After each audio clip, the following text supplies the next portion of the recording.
हम किसी भी हालत में मर जाएंगे, कट जाएंगे, लेकिन लोकशाही खत्म नहीं होने देंगे इस देश के अंदर से दोस्तों।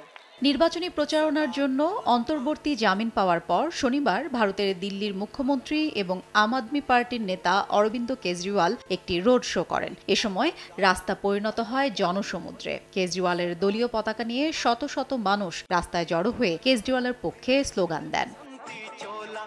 এ সময় অরবিন্দ কেজরিওয়াল বলেন, প্রধানমন্ত্রী নরেন্দ্র মোদীর ভারতীয় জনতা পার্টি সংবিধান পরিবর্তন করতে চায় এবং দেশে যাতে কোনো নির্বাচন না হয় তা নিশ্চিত করতে চায়। रशिया के अंदर चुनाव ही नहीं होते, पुतिन ने वहां पे संविधान बदला, पुतिन ही पुतिन चलता है। यहाँ भी ये संविधान बदलेंगे कि अब चुनाव नहीं होंगे इस देश के अंदर और बस मोदी जी जब तक रहेंगे तब तक प्रधानमंत्री रहेंगे।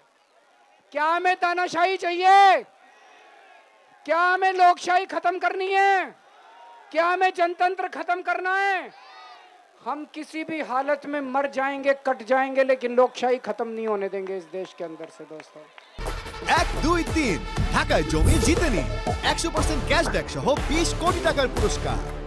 চলমান সাধারণ নির্বাচনে প্রচারের অনুমতি দিয়ে ভারতের সুপ্রিম কোর্ট শুক্রবার একটি দুর্নীতি মামলায় কেজরিওয়ালকে অস্থায়ী জামিন দেন। প্রধানমন্ত্রী নরেন্দ্র মোদীর তীব্র সমালোচক কেজরিওয়াল ভারতের লোকসভা নির্বাচনের 7 দফার ভোটের শেষ 1 জুন পর্যন্ত জামিনে মুক্ত থাকবেন। আদালতের নির্দেশনা অনুযায়ী 2 জুন আবারও আত্মসমর্পণ করবেন দিল্লির মুখ্যমন্ত্রী।